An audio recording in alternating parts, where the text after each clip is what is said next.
Hello guys, this is your friend and we are back with a new fanfic. Which is what if Naruto got mass harem with Hanabi Ino and Shizune part 1. And if you enjoy this fanfic then please press the like button and subscribe to my channel for more fanfic like this and comment for next part.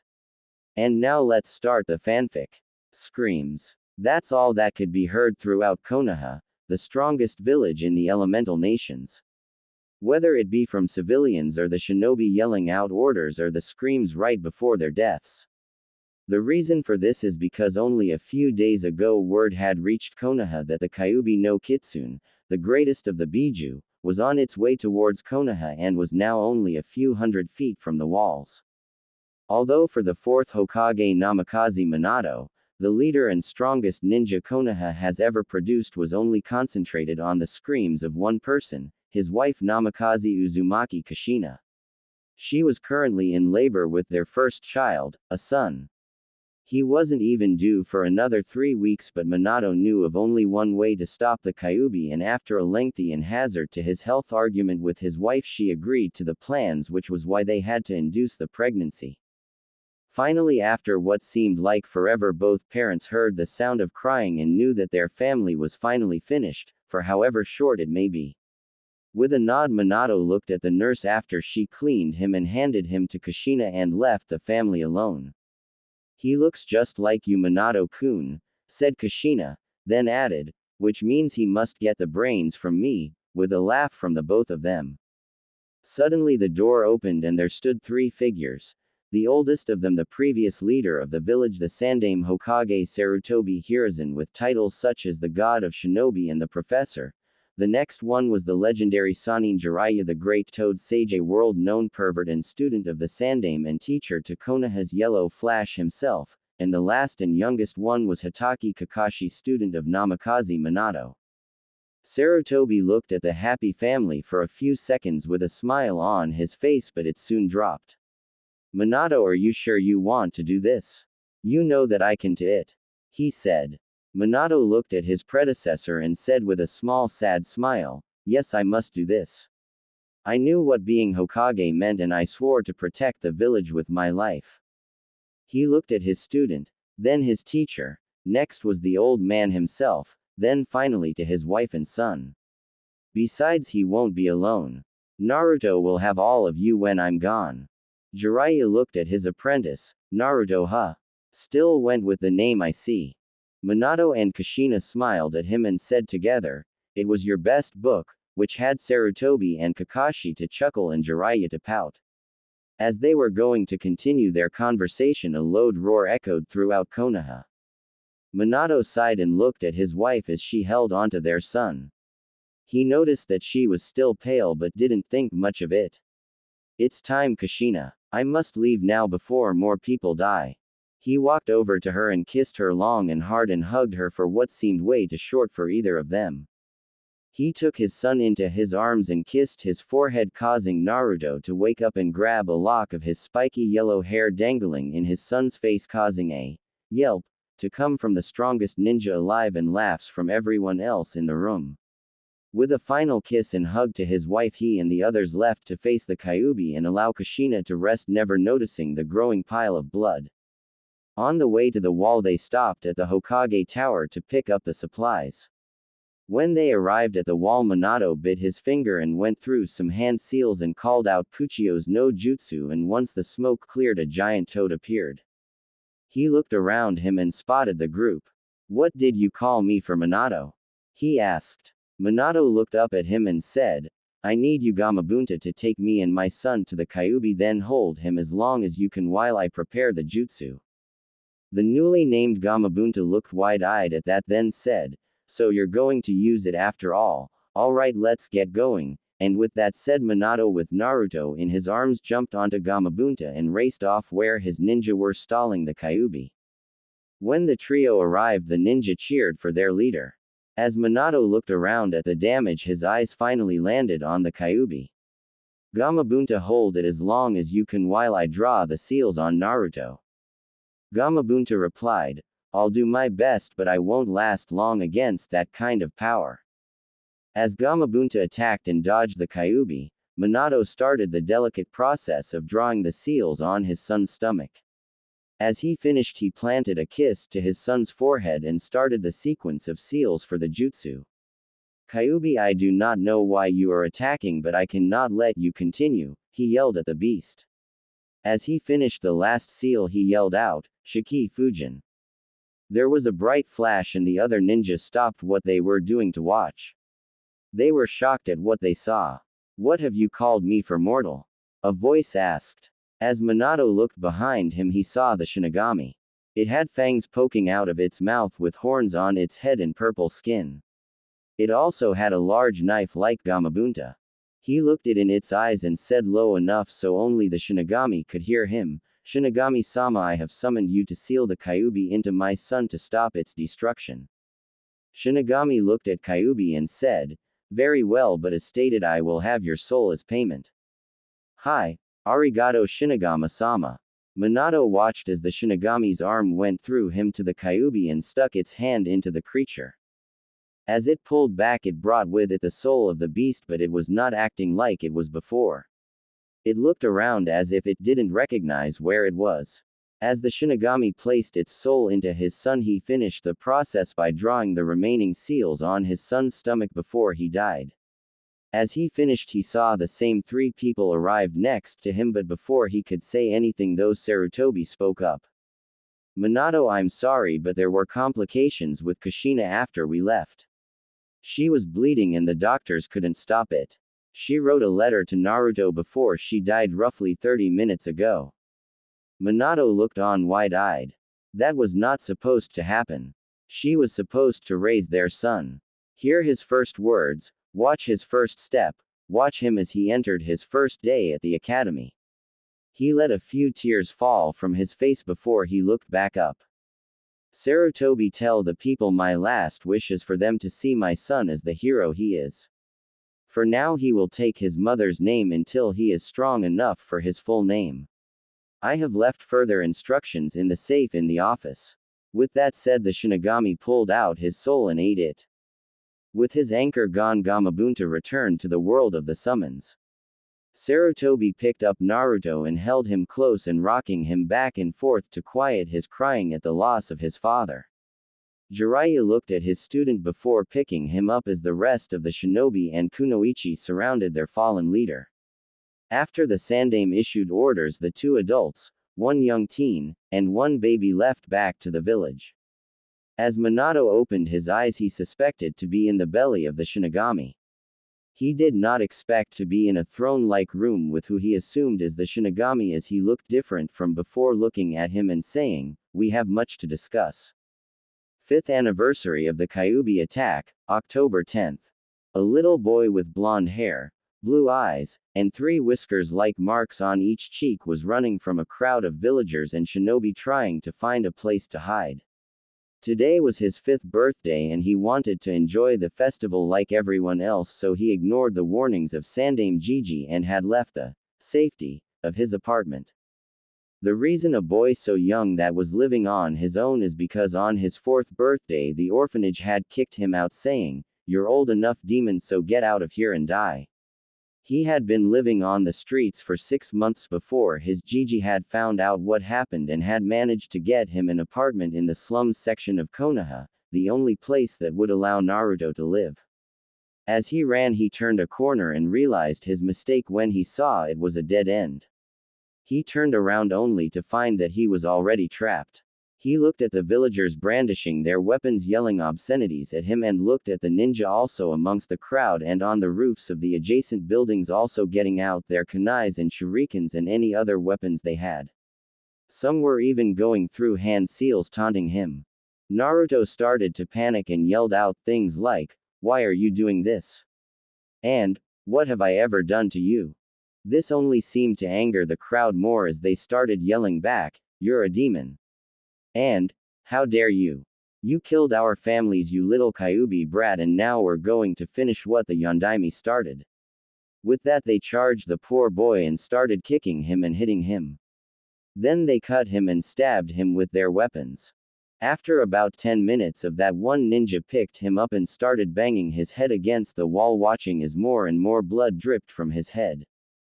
As Naruto started drifting to unconsciousness, he saw the same man's eyes turn red with two tomos in each eye. He started going through hand seals and called out Kaden, Gokaku no Jutsu, before he took a deep breath and a large ball of fire shot out of his mouth and engulfed Naruto. The last thing he heard were the people cheering for the demon's death. During their cheering, they all suddenly stopped when they felt a lot of killing intent. They all turned around and saw one very pissed off Sandaime Hokage. Anbu, he yelled. Suddenly he was surrounded by at least 20 Anbu. Kill the villagers and take the shinobi to Ibiki, then after he's done with them, execute them. All of the Anbu chorused, "Hi," and started. The Sandaime ran over to Naruto with Inu and Neko, two of just many Anbu who had guarded the boy since his birth, and was horrified at what they saw. He gently picked him up and did a quick Shunshin no Jutsu and teleported to the hospital. He quickly ran in and called for the best doctor, which happened to be one of the few who did not hate the boy. After the doctor got over the shock in which Naruto was in, he called a few nurses and started working. After a couple of hours, the doctor came back out. The Sandaime immediately started asking questions. "How is he, doctor?" The doctor took a breath before replying, "I've never seen so much damage before. The Kyuubi's chakra is healing him, but with the amount of damage and how severe some of his wounds are, I'm not sure if that will be enough," he quietly said. The old man was in shock. He had barely heard everything else the doctor had told about his condition. He had failed Minato and Kushina in protecting their child so many times, and now even with the Kyuubi's amazing healing abilities he could still die, the child that he saw as his own grandson. He couldn't bear to think of that little ball of sunshine wouldn't be calling him Gigi anymore. He quietly thanked the doctor and made his way into Naruto's room. He saw all the equipment attached to the boy. He silently sat in a chair by his bed and gently grabbed his hand, praying that he would make it through this. He was so deep in thought that he barely heard the door open, but knew it was not anyone coming to harm Naruto as he recognized the chakra signature. When the door fully opened, in walked one of his personal Anbu, Inu. One who was very attached to the boy. He looked at his leader and asked, "How is he?" The Sandaime looked more like a worried family member at that point than the god of shinobi and replied, "Even with his healing abilities, the doctor estimates a 10% survival rate. Apparently many of the weapons had been coated in different poisons, and that is taking most of his healing abilities right there, and there are so many more." Inu looked back at his young charge and took off his mask. Who appeared was none other than Hatake Kakashi. He walked over and ran his hand through the boy's hair that still had clots of blood and dirt in it. He bent down and placed a kiss on his bandaged forehead and whispered as a tear ran down his cheek, "Don't give up, Otudo. I know you can beat this. There's still so much I want to teach and show you." The Sandaime smiled at the scene, knowing that there were people besides himself who loved the boy. When he saw Kakashi put his mask back on, he knew it was time to be serious. With a stern face, the Hokage looked at his Anbu and said, "Inu, report. As ordered, the villagers have been executed and the shinobi have been sent to Ibiki. From what we've already received so far, it seems some civilian council members have offered an award for the demon's death. My team and many others are waiting your orders, Lord Hokage." Sarutobi took on a hard expression and ordered, "Get rid of the trash, no mercy." Inu nodded and disappeared. While that was going on, Naruto awoke in what looked like a sewer. He jumped up when he heard a voice coming from one of the ends of the tunnel. Figuring this voice must know where he is and how he got here, he started to head towards it. After a few minutes, he walked into a huge room with a large cage with a piece of paper with the kanji for seal written on it. The voice that he could recognize as feminine was still calling out to him, so he got closer to the cage. When he got close enough, he was surprised at what he saw. It was the most beautiful woman he had ever seen, and he had seen many beautiful women in Konoha who didn't hate him. She had long red flowing hair to the mid of her back. A heart-shaped face with red eyes and red lips with a light tanned skin. Her s were quite large, easily DDs with wide hips and a perfect and legs that went on forever. She was wearing a red kimono showing a bit of cleavage with designs of sakura petals, and on the back was the legendary Kyuubi no Kitsune. His jaw was on the floor and she giggled at him, which startled him out of his trance. He started to blush and uttered the only word he could think of, beautiful. She then also blushed a bit and thanked him. He looked at her again and asked, Anyo, but who are you and where are we? Also, why is someone as pretty as you locked in a cage? She smiled at him but also frowned. She started to cry, and Naruto, not liking seeing people cry, especially beautiful women, ran into the cage and hugged her. Kyuubi was startled when she opened her eyes to see her jailer hugging her, trying to comfort her. She was so glad but also afraid of what he might do when she told him of whom she was. She cleared her throat and got his attention.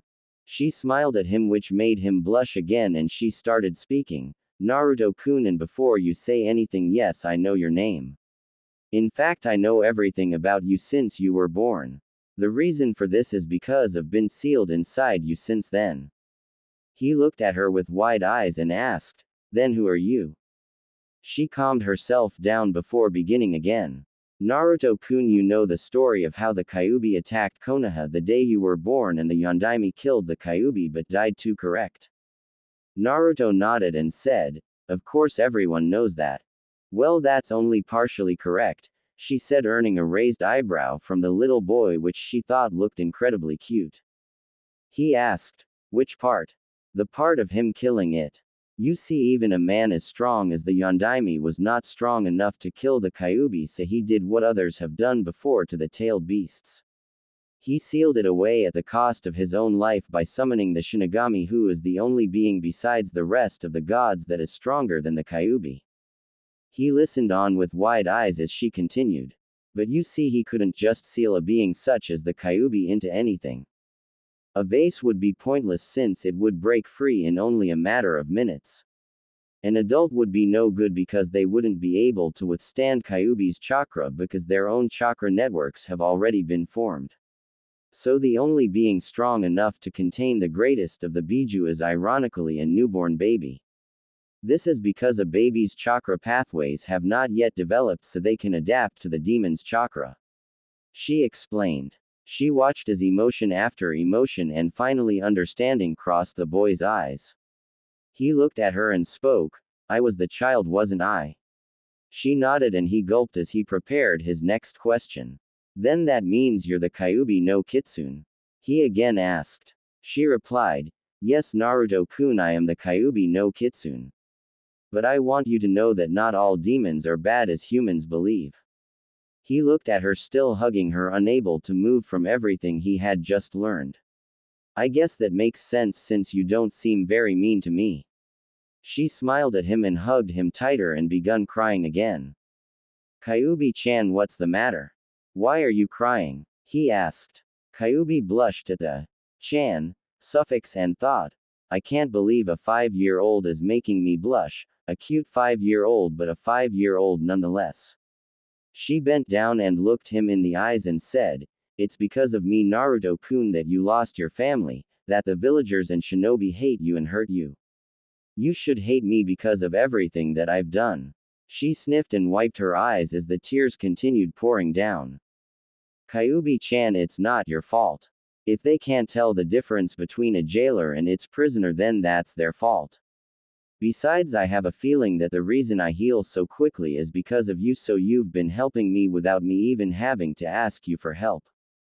He smiled at her as he wiped the tears from her face. She looked at him shocked, thinking, how can he be so kind and caring after everything he's been through? I promise you, Naruto, I'll always be there for you. She smiled and hugged him tighter as he let her rest her head on his shoulder. After a few minutes of letting her calm down and straighten herself out, he asked her where they were. She laughed nervously since she had forgotten that question. Well, Naru-kun. Damn, Naru-kun, now what the hell's wrong with me? We are in your mind right now. The reason it looks like a sewer is because it represents what you are usually feeling, and you usually feel sad and lonely, which gets you the sewer. Since you're here now, why don't you try to change the scenery to something better? He agreed and closed his eyes. His eyebrows scrunched up in concentration looked so cute to her she had to restrain herself from glomping him. When he had the image in his head, he heard a gasp from who he assumed was Kyuubi and opened his eyes. It was exactly like he imagined, only more lively. There was forest behind them and you were able to see some animals in it. To the right was a waterfall with a pond big enough to bath in or swim or anything else, hint hint adult stuff nosebleed. In front of them was a wide open plain with animals roaming around, and way off into the distance you could see snow-covered mountains. Kyuubi looked around awestruck at how beautiful it was. She turned around and this time did glomp Naruto, repeating how beautiful it was. He motioned to her neck and she felt a choker there. That is basically the seal and all this the cage. I've allowed you to alter anything you like and to add anything also. He smiled at her as she once again cried, but this time of tears of happiness. After walking around a bit, Naruto grabbed Kyuubi's hand and motioned for them to sit down. When they did, she could see the hesitation on his face. What's the matter, Naru-kun? You can ask me anything, you know. He looked into her eyes and knew that what he was about to ask was big, but he believed her. Q-chan, he started. She blushed at her new nickname but let him continue. If you're willing to tell me, I would like to know why you attacked Konoha. She looked at him for a few seconds, then nodded her head. I was sleeping in my den when I was attacked by a man who had yellow slitted eyes and smelled like snakes and used snakes in his jutsu. I chased him out of my den and turned around to go back in, but as I turned around there was another man there. Unlike the other man, his eyes were red with 3 tomos in each eye that morphed together, and he used one of his eye's powers to trap me into a powerful genjutsu. He tortured me in my human form for 72 hours in that genjutsu, when in reality it had only been a second in the real world. He then used my broken mind to control me and had me attack Konoha. The rest you know, but even though I don't know the first man, I do know who the second one was. Naruto looked at her with wide eyes. What happened to her was terrible. He quickly hugged her, telling her everything was okay as she began to cry. I believe I know who the man who attacked you first. He sounds like the snake Sannin Orochimaru who betrayed the leaf shortly after the Yondaime was chosen for Hokage. What was the name of the second person? I know him because he had used me before, using the same method to attack Konoha during the reign of the Shodai. Luckily, with the Shodai's bloodline, he was able to stop me and the man, but he still lives after all these years. He knew he would need help of controlling me again, which is why he used the first man to distract me. The name of that man is Uchiha Madara. Naruto was once again shocked. The man who helped found Konoha has tried to destroy it at least twice. Not only that, but he'd have to be over 100 years old by now. Q-chan, do you know how he is still alive? She nodded and asked. Naruto-kun, do you know where bloodlines originate from? He shook his head and she explained. You see, about 90% of the world's bloodlines originate from demons. The other 10% come from the gods. Reason there are more demonic bloodlines is because before the age of ninja, humans and demons lived together in peace. There were a few humans and demons, of course, that didn't get along as well. Well, some of those demons fell in love with the humans and they had children. From this is where most bloodlines started. After many generations, the bloodlines got stronger, but with that the humans got greedy, wanting that power for themselves. Since I was the strongest of demons about a century before the Rakudo Sennin, I was attacked by a group of men wanting my power. They used an ancient demonic spell to take some of my power before I managed to drive half of them away after I killed the other half. This is how the Sharingan was created. I was not worried about my power being taken because, unknown to humans, when a demon's power is taken unwillingly, there are problems that come with that power. For one, since I am a female, any male that uses my power will start to lose their sanity, and the longer they keep that I activated, the faster it happens. Second, in order to achieve the second to last form of the Sharingan, the user must kill their best friend. This happens to both males and females. This form is called the Mangekyo Sharingan. The longer the user uses this form, the faster they lose the sight of their eyes. Truly a wonderful side effect for a Dujutsu user. But the final form of the Sharingan is how Madara still lives today. This form is called the Eternal Mangekyo Sharingan. This form grants the user eternal youth and immortality. In order to achieve this form, you must take the eyes of another Mangekyo Sharingan user, but not just any, it must be your own relative. The closer the blood is, the more successful it will be. Madara took the eyes of his brother to achieve his form, and so far he is the only one who has achieved this. Naruto was just sitting there absorbing the information, which he concluded in one sentence. So we got one crazy psychotic lunatic out there that is immortal and probably the strongest person in the world, and a bunch of crazy male Uchihas running around Konoha acting as the police force. She nodded with a smile. Great. Just great. Naru-kun, watch your language. She scolded him. He looked at her with a raised eyebrow for a few seconds before both burst out laughing. Thanks Q-chan, I needed that. She smiled and said, no problem. Q-chan, you wouldn't happen to know who my parents were, would you? Actually, Naru-kun, I do know of who your father is. He looked at her with wide eyes before jumping her, repeating, tell me, over and over again. She laughed and told him to calm down. Once he obliged, she began. Now I could just tell you, but I want you to figure it out on your own with the hints I give you. I know how smart you are, so it shouldn't be that hard, okay? He nodded. She smiled and said, all right, now tell me your hair color and eye color. He just told her. Yellow hair, blue eyes. She nodded, trying to keep from imaging the look on his face when he finds out.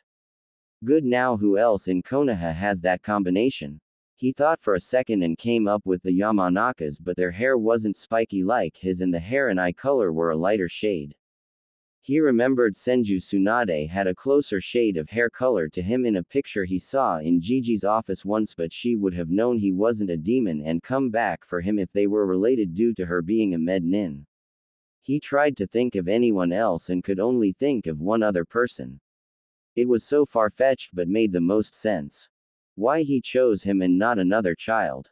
Why he didn't have a father growing up because he was dead and didn't abandon him like the villagers said. Hell, now that he thought about it, he really did just look like a chibi yondaime with whisker marks. He looked back up at her and she knew he figured it out by the look in his eyes. My father is the yondaime. It was more of a statement than a question, but she nodded anyways. This time it was her who hugged him to comfort him when he started to cry. She said soothing words to calm him down. After a while he looked at her and asked her, why? She smiled a sad smile and replied, I had heard a lot about the yondaime during my time outside, and I heard he was an honorable man who loved his village and the precious people inside it. I don't think he could have asked for someone else's child if he couldn't use his own. But instead of asking me, why don't you ask him? He just stared at her like she had grown a second head and said, huh. She pointed behind him at there stood 3 figures, 2 males and a female. The only female had fiery orange-red hair with emerald-looking eyes. She had the body of a kunoichi. The first male his eyes landed on looked exactly like the yondaime. From the hair, eyes, even the famous coat he wore. The last male had on what looked like a black suit. He had black hair and black eyes. The only thing that didn't seem black was his skin. The man in the suit stepped forward and introduced himself. Hello, young Naruto. I am the Shinigami and these 2 are your parents, your mother Uzumaki Kushina and your father Namikaze Minato. Everything that Kyuubi has told you is true, by the way, even though I knew you believed her anyways with being a god and all. He chuckled at his own joke, but when he realized no one else did, he started mumbling about, no sense of humor. Kushina and Minato looked at each other and nodded their heads and grabbed each other's hand and walked towards Naruto. When he didn't move, he heard Kyuubi whisper in his ear, go Naruto. Go towards your parents. And with that she gave him a little push, and that was all that was needed as he sprinted towards his parents as they bent down and he tackled them crying into their shoulders. They just held him tight, cooing him. Kyubi looked on with tears in her eyes. Shinigami walked past them towards Kyubi. Kyubi, how are you? I'm good, Shinigami-sama. I don't think I'd rather be in anybody else. As I'm sure you've been watching, I'm amazed at how kind and caring Naru-kun is and how he hasn't lost his sanity with everything that's happened to him. Shinigami just smirked at Naru-kun, and agreed. Indeed, he has a very strong spirit, but do you remember when you were first sealed that I had made a deal with Minato that when Naruto first met you that he would be here as well? She nodded and said, yes, I remember, and I'm glad you allowed his mother to come as well. I'm relieved that she didn't abandon him, but still sad that he had to grow up these past 5 years alone. Shinigami just nodded his head as he watched the family. While those two were talking, the family had finally calmed down when both parents noticed something while hugging their son. When they both looked at each other, they saw the same conclusion that they hoped wasn't real and then looked down at Naruto. Kushina spoke first.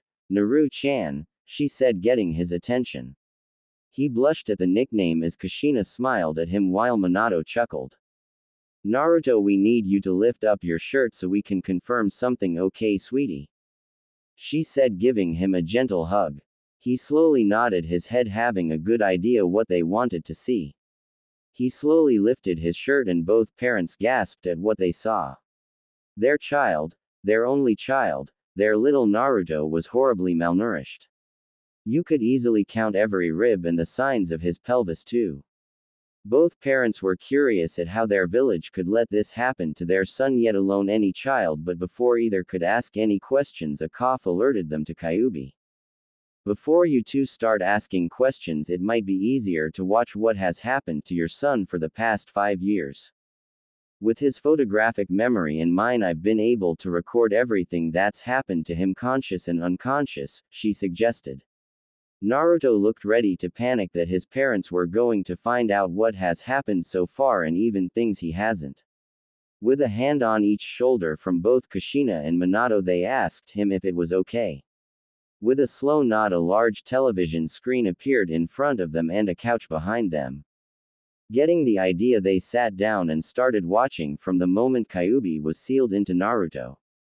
They watched as Sarutobi announced to the village how Kyubi was sealed in Naruto and how he was a hero only for the villagers and shinobi to call for his death. How when he brought Naruto to the council shortly thereafter, and once again the civilian side of the council called for his death and even some tried to attack him. They watched Danzo try to get the boy to make him into a weapon. The only good part from that was that except for the Uchiha clan head, every other clan head was respecting Minato's wishes. They watched his treatment in the orphanage where he had to sleep and what he barely got to eat. When he was kicked out on his 4th birthday and what was said to him till 6 months later when the Sandaime found out and got Naruto an apartment in the slums. Till finally they watched how he was running from the villagers and ninja on his current birthday to their attack on him, and how an Uchiha used a Kaden jutsu to burn him. Then how shortly after Sarutobi arrived pissed off to the news the doctor gave him that startled all three of them and Kyubi because she had been so busy she didn't even notice. Minato and Kushina were glad at how Kakashi viewed and how much he cared for their son. They were going to make him an honorary member of their clan after Naruto's birth. During the viewing, Kushina and Minato were shaking from the crying and rage towards their village. They would take glances at Naruto or hold him tighter during certain viewings and would sometimes see a look of shock on the boy's face from things he found out. At the end they each took some long breaths to handle their emotions. The first to speak was Naruto. Anyo Otu-san, Okawa-san, who was that man that called me Otudo? I recognize him as an Anbu who protects me a lot. Minato and Kushina smiled at their son and were surprised at how smart he is, but he is their son. Minato spoke next and said, that man was Hatake Kakashi Naruto-kun. He was one of my 2 remaining students when I was a Junin sensei. Then Kushina spoke up, He is a good and honorable man, and we were going to surprise him by making him an honorary member of our clan after you were born, but as you know, things don't always work out the way you want them to. During this conversation, the Shinigami and Kyuubi walked over to them to get their attention. Shinigami cleared his throat and began, I'm sorry to break this up, but as you recall, the reason Naruto is here is because of the attack on him. Unfortunately, due to the circumstance of his injuries, not even Kyuubi's healing abilities will heal him, and he is slowly dying. He paused here, waiting for an outburst, and was not disappointed. As he calmed the two parents, one female Biju, and one 5-year-old, he continued. Now the reason for this is because Kyuubi cannot use more of her chakra because of the seal. If we were to change it to allow more of her chakra, then he will be alright, but this does come at a cost. He paused again to let that set in and continued, now the seal originally would slowly purify Kyuubi's chakra into Naruto's own, adding to his reserves, and by the time he reached 25 it would be complete, and Kyuubi could either come with me to the afterlife or become human with cage-level strength. Now because of the recent development, these conditions are still there with some minor changes and additions. For one, the age this would be complete would be 16, and because of adding more demonic chakra to Naruto's system, he will have a new bloodline in addition to the ones he has already, but will be slightly demonic, but no more than any other person with a demonic bloodline. As he looked at the expressions on their faces ranging from shock to curiosity, he was about to continue when Naruto interrupted him, Anyo Shini Jiji, what does this bloodline do? Shinigami had a twitch in his eye at the nickname. While the other three were laughing there off, and he could swear he heard all the other gods laughing at him. After mumbling to himself for a few minutes, he explained the bloodline. Well, obviously you will have an advanced healing ability, even more so than now. So you'll be immune to pretty much every kind of poison out there, and you'll even be able to regrow limbs. The only ways to be killed will be having your head chopped off or your body is completely destroyed to the cellular level. But the best part, in my opinion, is eternal youth. You'll stop aging at 25 and live to an old age of about 150. Also, of course, this is passable to any children you have and any mates you have. He had a perverted giggle at the end along with Minato while the women were glaring daggers at them. Anyo, what are mates? Naruto asked. Everyone started sweating until they all said together, you'll find out when you're older. Naruto just sweat dropped at that but let it go for now. Meanwhile, Kyuubi was sporting a huge blush that did not go unnoticed by the parents. They looked at each other in silent communication and nodded their heads. Kushina walked over to Kyuubi, who noticed and started sweating. As she pulled her away from the others, she took on a serious expression and said, explain. Kyuubi started stuttering, saying, I don't know what you mean. Kushina gave her a hard look before smiling at her, which freaked out Kyuubi and said, I approve. Kyuubi just stared at her and said, huh. Kushina continued smiling and said, Minato and I approve of you being Naruto's mate or one of his mates until he's older, of course. I've seen how much you care about him and how much he cares about you, and I have a feeling it will only get deeper as he gets older. Just promise me that you'll always be there for him and love him. Kyuubi looked on in shock and thought, am I that easy to read? But started smiling and had a tear run down her cheek as she hugged her future mother-in-law and whispered, thank you and I promise.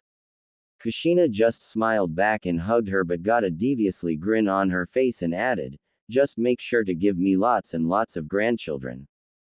Kyuubi just looked at her shocked before her face turned redder and redder before passing out. Kushina just laughed before picking her back up and heading back to where the others were sitting on the couch and some newly appeared furniture. She had Minato, who was sitting next to Naruto, on the couch move and laid Kyuubi on the couch with her head on Naruto's lap. Minato and Shinigami chuckled while Naruto merely raised an eyebrow as he subconsciously ran his hand through her hair while looking at his mother and asking, what happened? She just smiled the deviously grin again and said, girl talk. As they got back on topic, Naruto looked down at Kyuubi and asked, what will happen to her if I don't accept? Shinigami just said, she will cease to exist as the seal hasn't finished its job. Naruto's neck snapped back up at Shinigami and said, "I'll do it. I won't let someone precious to me let that happen to them." The remaining conscious adults smiled at that and Shinigami said, "Before we begin, is there anything else you two would like to say? Once the process is complete, I'll have to take you back to the afterlife." Minato stepped up to his son and hugged him before saying, "Son, no matter what you want to do with your life, know we will always support you. As you may have remembered, Shinigami mentioned that you already have bloodlines, one from your mother and one from myself. We won't tell you what they are because where's the fun in that, but you can find out in the clan estate. It is located about a mile in the forest behind the Hokage monument. The estate is protected by seals, so when you find the front gate, just apply some blood to it and it will open. Also, don't mess with anything that you know you aren't ready for in there. Wait until you're strong enough to protect your precious people before taking your full name. Remember, we love you and are so proud of you already." With that and a final hug and a kiss to the forehead, he let go to let his wife go. Kushina smiled at the scene of Naruto and Kyuubi before she kissed his right cheek and hugged him. "There's not much I can add to what your father has already said, but that my bloodline is way cooler." She giggled and Naruto laughed at that while he could see his father try to keep a straight face. "There's our family history in our scrolls as well. Learn from it and improve. Make sure to not repeat any mistakes from the past. When you read where I came from, I know you'll be surprised," she said with a smile. "Remember to protect your precious people, as that is where true strength comes from. I love you, my little Naru-chan, and never forget that," she finished as she hugged him one last time and this time kissed his left cheek. Naruto cried, knowing this will most likely be the last time he'll see his parents before he joins them in the afterlife. After that was done, Shinigami has Naruto wake Kyuubi to start the process. "Q-chan. Time to get up, Q-chan." She snuggled more into his lap and mumbled, "Few more minutes, Naru-kun," which had him smile at her and blush and the others to chuckle. He shook her a little more until she finally started opening her eyes. She finally realized where she was and blushed and jumped to the other side of the couch. Shinigami chuckled once more before saying, "Now that Sleeping Beauty is up, we can begin." Kyuubi was confused until Naruto explained what she missed before she jumped up and hugged both Minato and Kushina, and they hugged her back. Kushina decided to have one last teasing moment before leaving and said, "Now remember, Q, what you promised, and I want at least 3. She giggled at her blushing face before hugging her once more and kissing her forehead and whispering in her ear, "Take good care of my Sochi-yome, daughter-in-law." Kyuubi looked at her smiling face before she nodded her head and smiled back.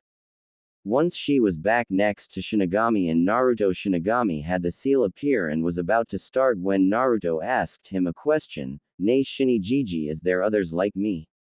Shinigami was again heard the adults laughing and was now certain he heard the other gods laughing at him too. He looked at Naruto and replied, "Yes Naruto, there are. Why do you ask? I was wondering if once I got stronger if I could help them and the other Biju," Naruto replied. Shinigami looked into his eyes and saw no deceit and said, "The only way would be through extremely advanced fuinjutsu. Tell you what, once you've become strong enough and a seal master on par with your Otu-san, then I'll deliver you the seals that will help each Jinchuriki, which is what you are called, with extracting their demons, as each one will most likely have a different seal and I should know by then what kind of seals they have." Naruto nodded and thanked his Shinigami, and let him continue the process.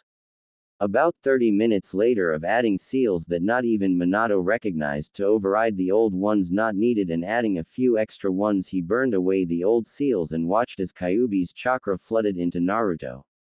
He started screaming and the others were helpless as they watched, and about 5 minutes later he stopped screaming and fell unconscious as Kyuubi put his head onto her lap as she ran her hand through his hair and was startled by Shinigami as he said, "It's finished." He walked back to Kushina and Minato, who had tears in their eyes, holding each other, knowing it was time to leave. As the three of them started to disappear, Shinigami's voice reached Kyuubi and heard what he said, "Remember to remind the Gaki to not tell anyone what has happened here for now, Kyuubi. She just nodded and continued stroking his hair. After sleeping for 16 hours straight, Naruto slowly opened his eyes and was expecting to be in his mind but recognized that he was in a hospital. He was about to think all of that was a dream until he heard a familiar lovely voice. It wasn't a dream, Naru-kun, it was all real. Shinigami-sama said not to mention anything that happened for now. Also to speak to me, just think it and I'll be able to hear you. Naruto just blinked before closing his eyes and thought, how are you doing, Q-chan? Kyuubi blushed as the very first thought was of her well-being.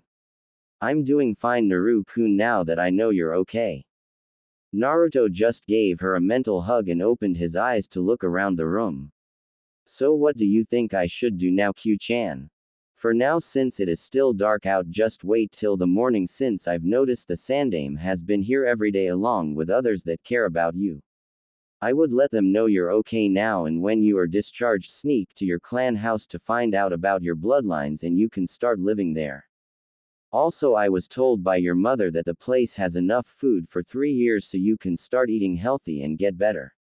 Then if you still want to become a ninja, I can help instruct you, since I'm sure they must have a training ground or some place to train. Naruto just listened to everything she had mentioned and couldn't help but be impressed. Wow, Q-chan, you're amazing. He praised, which earned a blush from our vixen. Soon he was back asleep and woke up at the sound of the door opening. He opened his eyes as he saw his Gigi and immediately woke up and jumped as his back was facing him as he closed the door, yelling, Gigi, and tackled the old man. Sarutobi was shocked but then noticed what the person said. Only one person calls me that, he thought. As he slowly turned around, there he was wide awake, smiling from ear to ear, hugging his Gigi's back. Suddenly Sarutobi began smiling as tears ran down his cheeks as he hugged his Magamusuko grandson. After a few minutes he placed Naruto back on the bed and looked him over for any injuries. When he didn't see any, he asked, how are you doing, Naruto-kun? Naruto smiled at his Gigi and said, I'm good now, Gigi. When can I leave? As soon as the doctor clears you, Naruto-kun, and he should be in here soon. So tell me, do you remember how you ended up in here? Naruto looked down and nodded. Sarutobi looked sadly at the boy. To be only 5 but to be through things not even a veteran ninja would have, he thought. Do you want to talk about it, Naruto-kun? You know I'm always here for you. Naruto just hugged his Gigi and started crying. Even though he's cried with Q-chan and his parents about it, it still hurts. Sarutobi just hugged him tighter and just rocked him back and forth, saying, it'll be alright, Naruto-kun, it'll be alright. After a few minutes the door opened and the doctor walked in. He was shocked as he saw his little patient awake and hugging the Sandaime but smiled at the scene. He walked over to Naruto and began checking him for injuries. After the okay, he discharged Naruto after hugging the boy to let him know that he's not alone. Sarutobi did a quick Shunshin no Jutsu to avoid any villagers and appeared in his office, where he spent the rest of the day with the boy and any Anbu or other people who were worried about him. After a stop at Ichiraku Ramen, in which Naruto set a new record for eating 33 bowls, they left to his apartment where he wished Naruto good night. Naruto and Kyuubi decided to wait a couple weeks until things calmed down to head to the estate. Once night fell though, he headed off. It took him 20 minutes just to get to the forest on top of the Hokage monument. After an hour of traveling as quietly as possible into the forest, he finally found it. The place was huge. He found the front gate and, like his Otu-san mentioned, applied his blood to it after a quick bite of his sharpened canines. The lock glowed for a few seconds, then there was an unlocking sound, so Naruto slowly pushed the gate open. After he got through and relocked it, he noticed there were many houses, and the one in the middle he guessed was the clan head's house. The land was overgrown with grass and weeds, and he decided to take care of that problem when he had a chance. He slowly walked to the main house and noticed even though no one's lived here for 5 years, the houses looked well kept on the outside. As he arrived at the door of the main house, he noticed the same lock on the gate, so he applied blood once again and after a few seconds opened the door. When he walked inside, he was awestruck at what he saw. The place looked even bigger on the inside. The only noticeable problem was that the place was dusty as hell, but he figured after 5 years could do that. After traveling for about 10 minutes, he came upon the main bedroom and decided to explore the rest of the house in the morning. Naruto was having the best sleep of his life.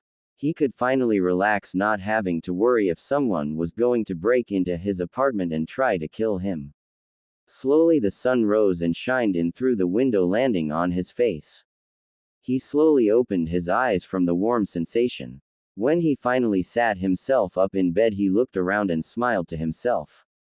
He was finally home. Home. He never thought he would have that, and it felt damn good. He walked through the mansion to see if he could find any clothes that would fit him. After an hour, he found 20 sets of clothes from various rooms. He went back to the master bedroom and put the clothes on the bed and headed for the bathroom. He turned on the water to the shower and started scrubbing fast before the water went off, but then he remembered that he wasn't in his old apartment where that old bitch of a landlady had timed his showers and took his time feeling the warmth of the water on his skin. After about 20 minutes, he finished and took his towel and walked back to the bedroom. After getting dressed, he headed downstairs to the kitchen. He looked around but didn't spot any food.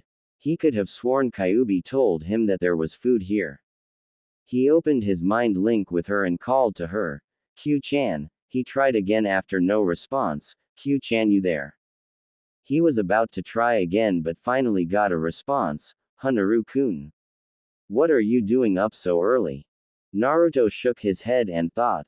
The sun has been up for over an hour now, Q-chan, and I wanted to get started on my training as soon as possible. Anyways, do you know where Okawa-san said the food was, because I don't see any? Kyuubi slowly stretched herself awake and remembered what Kushina had said. I remember now. She said that the food was stored in seals in the pantry room in the room next to the kitchen. Just apply a small bit of chakra to the seals and take what you want to eat. Naruto thanked her and walked to the room. As he walked inside, he noticed various labels for things like apples and bread and even things like milk. These must be some seals to keep things like milk preserved, he thought. As he was about to apply a small amount of chakra to various seals, he quickly remembered an important detail. Laughing nervously, he opened his connection to Kyuubi and said, Kyuubi. I just remembered I haven't accessed my chakra yet. Kyuubi's eyes widened as she blushed in embarrassment, as she too had forgotten that. Laughing nervously as well, she replied, well, I guess the first thing is to unlock your chakra. After he went out back, he found what looks like a training ground that would need to be cleaned up, but for now he decided to start his training. Naruto gave her a mental nod when he was ready and she started. To start, sit down and close your eyes. Look deep into yourself till you find something warm and grab onto it and don't let go. Pull it to yourself and make it part of you. Naruto did as told, and after about 10 minutes he found it. He grabbed it and pulled it to him. It was so warm and he felt the power running through him. He opened his eyes and saw his chakra around him. It was a dark blue that surrounded his entire body. He calmed down and watched it recede. Kyuubi smiled radiantly as she congratulated him. Well done, Naruto, you managed to get it on your first try and in record time. For now, since your body is still repairing itself, which should be finished by the end of the month with you starting to eat healthy every day, we'll work on controlling your chakra. Since you already have high genin level reserves, you'll have to constantly work on your control, as it will keep growing with my chakra converting to your own and naturally it increasing as you get stronger. But for now, head back in and have some breakfast. After having the best breakfast ever and restocking the kitchen, he headed back out to continue his training. And so for the next couple months, Naruto trained every day, resting on Sunday. Like Kyuubi had said, his body was what it should have been and a bit better at the end of the month, and she had him start training his body. He started with 50 push-ups, sit-ups, leg squats and other various exercises, and finishing with 10 laps around the field, which equaled about half a mile in the morning. After that he would take a 30-minute break, then work on his chakra control until he was exhausted. He would visit the old man on Sunday so he wouldn't get suspicious. He had cleaned most of the inside of the mansion and started cleaning up his land. There were still some rooms he hadn't entered yet because there were seals on them. He decided to wait to clean the other houses for now. During those 2 months Naruto found the clan library and it was impressive to say the least. He was sure there were more scrolls here than the Hokage's library. There were about a dozen tables around the room. He walked to a podium in the middle of the room and noticed 2 scrolls on it. The one on the left said, Namikaze Bloodline, on it, and the one on the right said, Uzumaki Bloodline, on it. He opened his Otu-sans first and began to read it. To Naruto, this scroll contains the information on the Namikaze bloodline. Our bloodline is not a dujutsu like the Sharingan or the Byakugan. Ours is a body bloodline. It doesn't have a name, but it is indeed very useful. Our bodies are unique. Every time we are injured, our body becomes harder once we heal. So through constant training, one's body could become theoretically unbreakable. This was how I was able to withstand traveling at the speed of light using my Hiraishin no Jutsu, as only members of the Namikaze family would be able to survive that. Our bloodline was a gift to us by Kami herself.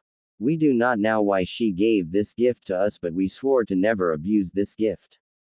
Also, a little bit of interesting info is that most people don't realize, but when the Senju and Uchiha clans settled for peace and decided to find a location to settle down, they were not the ones who settled the land that is now Konohagakure.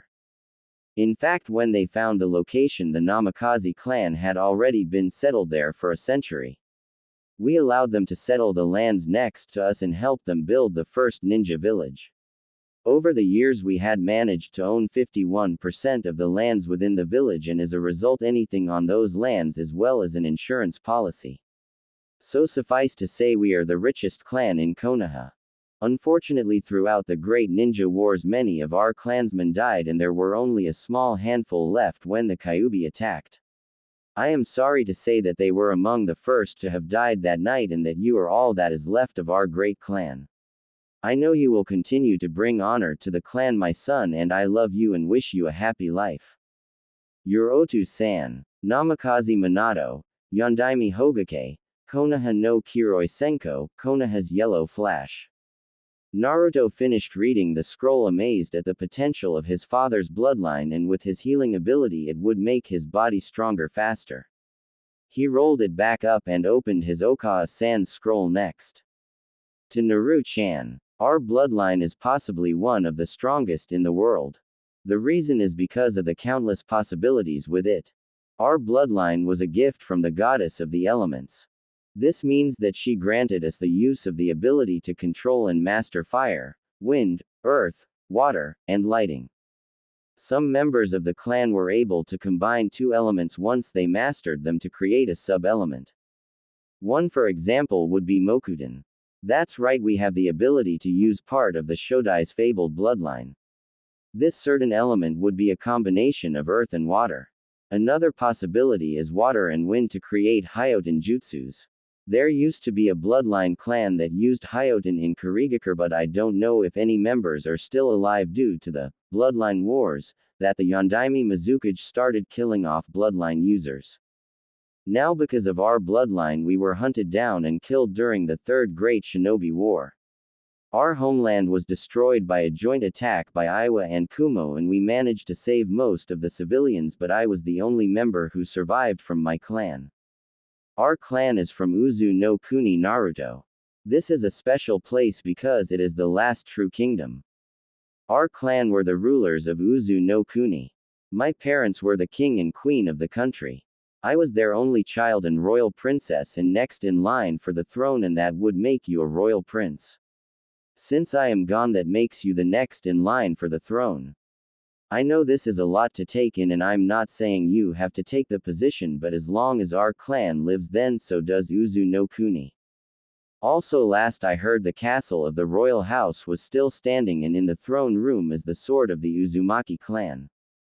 Only someone with Uzumaki blood and only the ruler may wield the sword. This sword is known throughout the elemental nations to any sword master or any aspiring to be sword master. This is because it is the strongest sword in existence. It was a gift from the legendary summons of the Dragon Clan. The sword is indestructible and you can channel elemental chakra through it. If you do decide to restore our homeland, you must keep the sword out of view until you're ready to claim your birthright.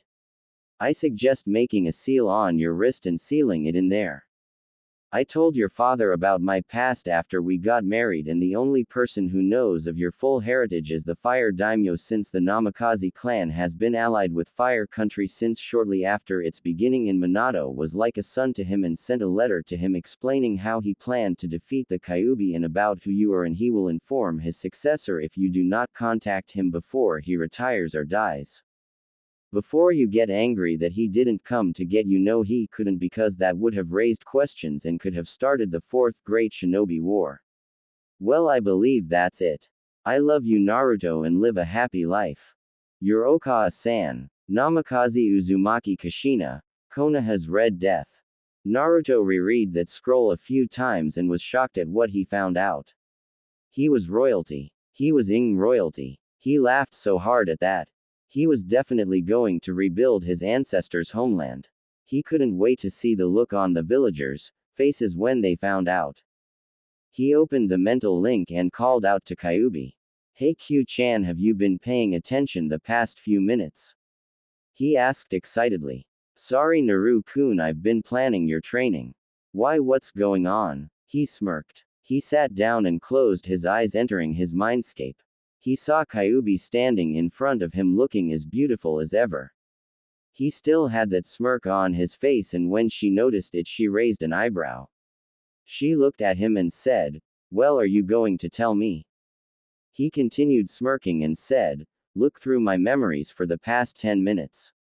She nodded and he watched her face as it went from intrigue from his father's bloodline to amazement to his mother's bloodline to outright shock from her origins. She still had a shocked face when she settled on his still smirking face. He chuckled at her face and said, Well, what do you think? That broke her out of her trance and said the only thing that came to mind, Well, that's awesome. You have the potential to be the strongest person on the planet, Naru-kun. And you are Ing royalty. I actually remember Uzu no Kuni. I can't believe I could have missed something like that. I mean, your mother's maiden name is Ing Uzumaki. She said, then broke out laughing with Naruto along with her. That was definitely one of his favorite memories. It was the start of a new year and the start of the third month of training, and Kyuubi had Naruto start on the tree climbing exercise and up his physical training. Instead of 50 sets of everything, she had him do 100, and instead of 10 laps she increased it to 15. Naruto continued cleaning up the grounds on his days off and found seeds for flowers in a greenhouse that was used for making poisons and antidotes. He found out he had quite a green thumb and enjoyed gardening as it helped relax him. It was March now and the 5th month of Naruto's training. It was his first Sunday off and he decided to leave the compound and take a stroll, run through the forest. He was coming across the Hyuga compound and noticed a person jumping over the wall with a bundle that looked like it was moving. He had heard of the Kumo delegation coming to Konoha for a treaty and also how they wanted the Byakugan. Deciding to take the risk, he followed the person, and once he got close enough he noticed the headband was from Kumo and he was sure there was something alive in the bag. He crept up closer to hear what the man was saying when he stopped. The plan was perfect. Now that we've got a Byakugan and the heiress herself, we can breed her and start our own army of Byakugan wielders in Kumo, and I'll be regarded as a hero for capturing her. He laughed and was about to start running again when a voice caught his attention. Naruto was pissed at what he just heard. He loathed many things in life and rape was one of his top things. He noticed the man was about to run again, so he made his presence known. You know, you shouldn't just yell out your plans like that in the middle of a shinobi village. You never know who's around. The Kumo nin looked behind him and noticed a kid who could be no older than 10. He laughed at Naruto and said, What do you think you're doing, Gaki? You think you can take me on? I'm an elite Junin. He continued to laugh but stopped when a fist connected with his face, making him drop the bag and flew back a few feet. He stood up and glared at Naruto. Not bad, brat. I was just going to let you run along, but for that I think I'll kill you. He charged Naruto, his right hand ed back and threw it at Naruto, who dodged it barely and kicked the man in the chest. He stumbled back and charged at Naruto again, this time drawing out a kunai. Naruto knew he couldn't beat someone of his caliber and quickly began drawing as much chakra as he could. He sent a flare of his chakra, knowing anyone within a mile would be able to feel it. The Kumo nin registered what Naruto just did and grew more upset. Damn you, brat. I don't have much time now. I need to kill you and take the girl and get out of here. He charged Naruto one last time with his kunai, and Naruto charged chakra to his hands, remembering how the Sannin Tsunade was able to multiply her strength doing it. He charged the nin and caught the hand with the kunai and threw his other chakra-enhanced fist right at the nin's face. He watched amazed at the power behind it. The man flew back, hitting a tree, and was knocked out. He snapped out of his trance when he heard a patrol approaching his location and knew that he had to run. With one quick glance at the nin and the bag, he hightailed it out of there. 10 seconds later, an Anbu squad landed and looked around the area. They noticed the Kumo delegate knocked out and the bag that was moving. The captain ordered his men to detain the delegate for questioning, and he moved to the bag. He opened it and found the Hyuga heiress bound and gagged with tears in her eyes. He took them off and said, "It's okay now. You're going to be okay." With that, he ordered his squad to take the man to torture and interrogation while he returned the girl back to her mother and father. Yes, Hinata's mother lives. Days later, the head of T&I torture and interrogation, named Ibiki, managed to pry the information from the Kumo delegate about his mission. The Raikage of course denied such a mission, and the Kumo nin was executed, and the village of Kumogakure had a trade embargo placed on it for 3 years. No one knew who it was that saved the young heiress, as no one had recognized the chakra signature before. When Naruto had returned home after the fight, he fell asleep and appeared in his mindscape. He looked around till he found Kyuubi lying down by the waterfall. He walked over to her and sat next to her. She looked at him and smiled. "I'm proud of you, Naru-kun. You took on an opponent that was much stronger and experienced than you. Although the only reason you didn't die was because of luck, and although luck is important, as the ninja world, skill is much more important. As a reward, I think you are ready for your first ninjutsu technique. This is a very special technique called Kage Bunshin no Jutsu. It is a kinjutsu, which you know means it's a forbidden technique. The reason is because it takes a large amount of chakra to perform and because of possible brain damage. But because of your insane large reserves and your high IQ, healing ability, and with me in here, you don't need to worry about the brain damage. What this technique does is create solid clones of the original, splitting your reserves in half. Also, anything that the clone learns is transferred back to the original. Can you tell me what benefits this might have in your training?" Naruto looked at her and said, "If anything it learns is sent back to the original, then that means it can be used for things like chakra control exercises, ninjutsu, reading multiple books at once, and I suppose taijutsu and kenjutsu training, right?" She nodded her head and said, "That's right. Of course you'll have to continue increasing your speed and strength on your own, but with the possibility of Kage Bunshins included in your training, you could learn something in a month that usually takes years." She smiled at his shocked face and closed his jaw. "Now why don't you go to sleep and rest, because when you wake up we will increase your training and I'll teach you the 3 academy-style jutsus that they need to be able to do to pass." He nodded and laid his head in her lap and quickly dozed off. She smiled at him and ran her hand through his hair and went to sleep herself. After Naruto woke up and got ready for training, he went outside and heard Kyuubi say, "Alright Naru-kun, before I teach you the Kage Bunshin no Jutsu, I'm going to teach you those 3 academy level jutsu first. To do the Kawarimi no Jutsu, put your hands in the following hand seals: ram, boar, ox, dog, snake, and then use your chakra to surround something and then pull it towards you, and you should replace with that object. If you get good enough, you can overpower the chakra of another ninja and use the technique on them. Now for the Henge no Jutsu, use the hand seals. Dog, boar, tiger, and then think of what you want to look like down to every detail, and poof, you'll look like whatever you think of. Get good enough at that and suppressing your chakra and you can fool almost anybody. The final technique you might have some problems with for now because it requires such a small amount of chakra to use. This jutsu is called Bunshin no Jutsu. Unlike the Kage Bunshin no Jutsu, these clones are not solid and don't transfer whatever they learn.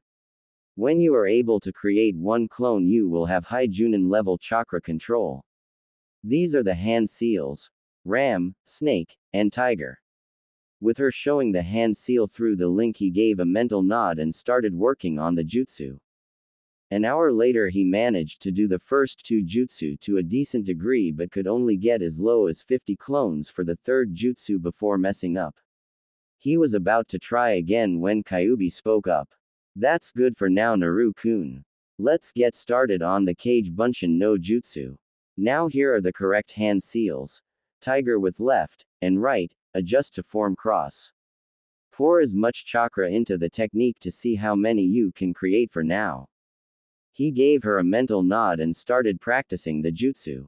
After about 30 minutes he finally produced results. He opened his eyes and looked around. He looked around at his copies and heard Kyubi speak again. Good job, Naru-kun. You did the technique in record time and managed to create 100 clones with only being slight-winded. Not even most Junin could make that many. Alright, I want you to order 10 clones to head to the clan library and start reading basics for sealing, then start making seals themselves. I want 20 clones to practice the Kawarimi no Jutsu and another 20 to practice the Henge no Jutsu. I want the rest to practice the chakra control exercises we've been doing by combining them together. He relayed Kyubi's orders to the clones and started his training. After the end of the day he decided to see how many clones he could create before he messed up. He did the hand seals and spoke in a calm voice, Bunshin no Jutsu. He looked around and saw he only managed to reduce the number to 48. He was about to complain when Kyubi interrupted him. Don't worry about it, Naru-kun. You showed improvement in only one day and you have years of training ahead of you, so take your time and don't worry about it. He calmed down and replied, You're right. Sorry, Q-chan. I don't know what I'd do without you. She smiled and blushed at the praise but didn't respond. It was now June in Naruto's 8th month of training. Kyubi had taught him some taijutsu in his mindscape at the beginning of his 6th month and would practice it with his clones. He was able to create 300 now and had them doing various things, improving his skills. He took up learning how to hunt and how to build, as well as learning to cook better meals. He sent more clones to the library as well to learn about the history of the village and the rest of the elemental nations.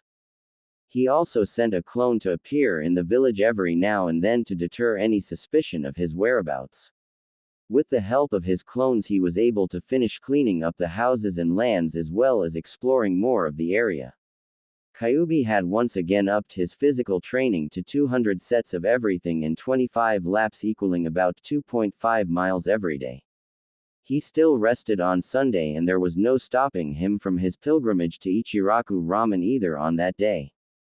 Sarutobi and a lot of others had noticed that Naruto was getting stronger, and when questioned where he's been during the rest of the week he replied, at training grounds that aren't being used and away from the village to train myself, with a shrug.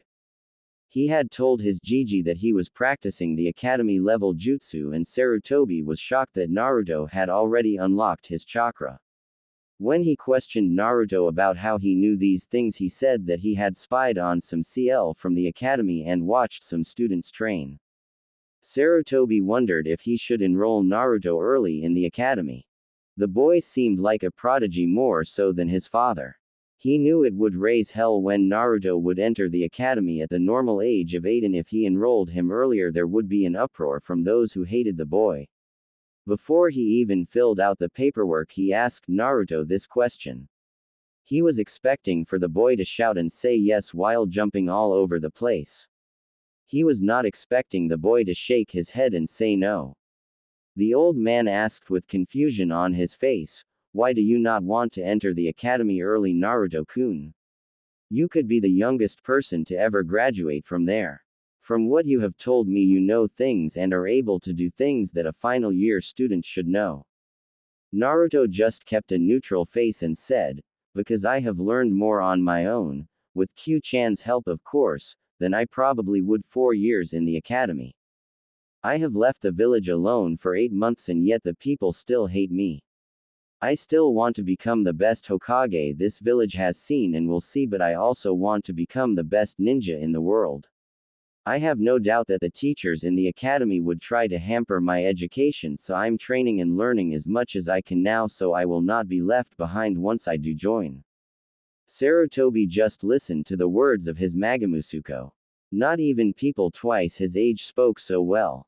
The more he listened, the more he had to sadly agree in his heart and mind that the boy spoke the truth.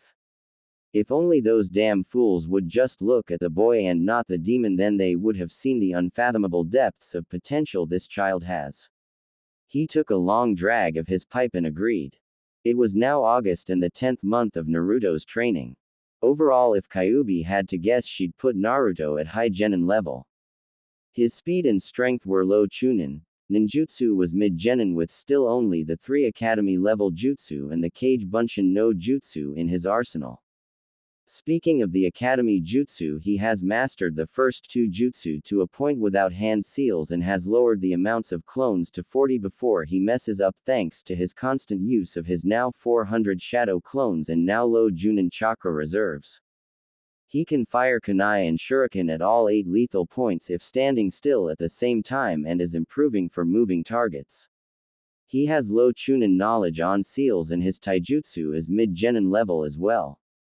The only thing he is lacking is experience, which is why she has brought up this current conversation. Nay Naru-kun, I want to say that I'm very proud of you. You've come very far in 10 months. If I had to overall guess your current skills, I'd say high genin. Sure, you are higher in some areas and lower in others, but that can be changed through more training. The only thing that more training cannot change is experience. If you had Kage level skills and no experience and were fighting a veteran Junin, then more than likely the Junin would win and you'd be dead. You currently have enough training and survival skills to live on your own, and I am thinking that either on your birthday or shortly after it that you leave the village to continue your training. Naruto looked at her wide-eyed.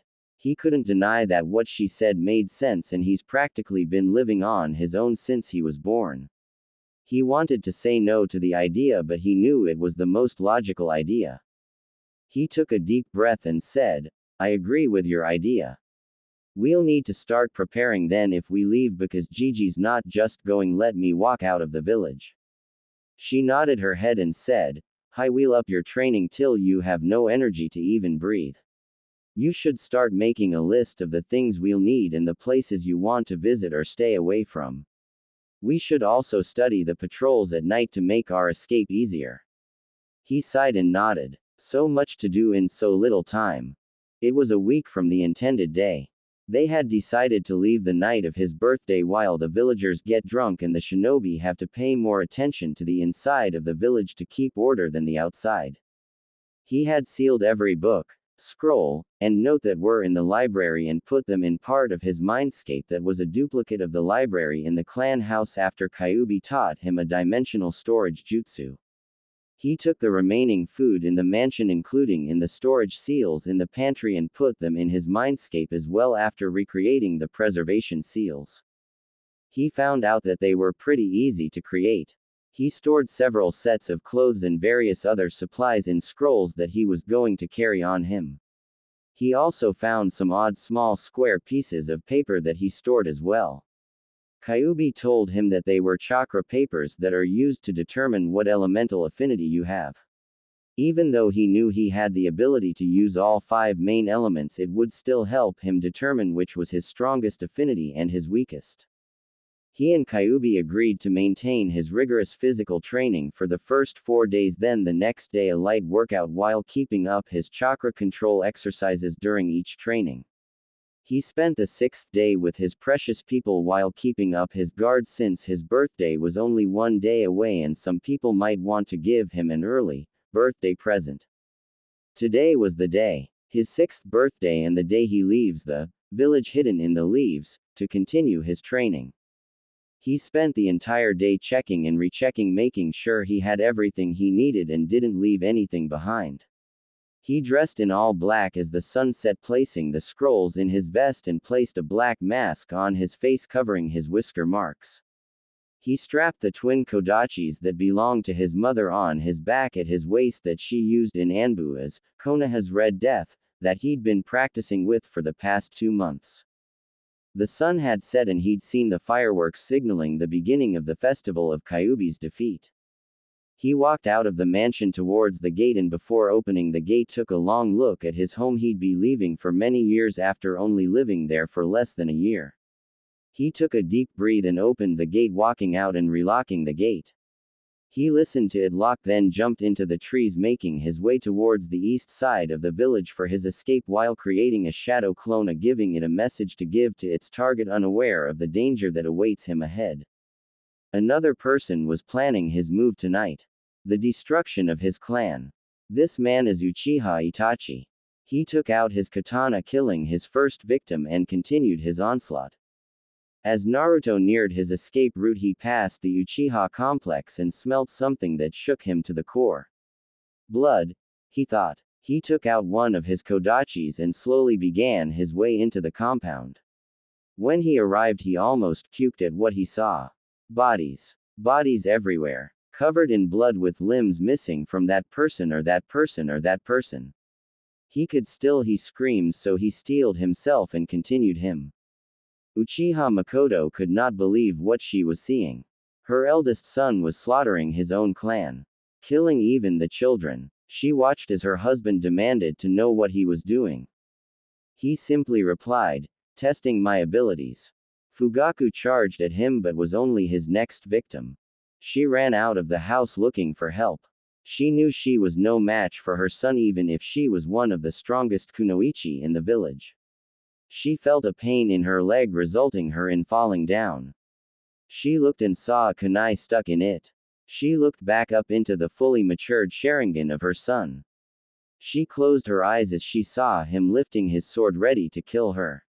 She waited for 3 seconds when she heard a clang. Naruto sped through the complex when the screams stopped. He prayed that there were survivors. As he turned a corner, he saw a man raise his sword and prepared to kill a woman on the ground in front of him. He charged chakra to his legs and sped forward, hoping to make it in time.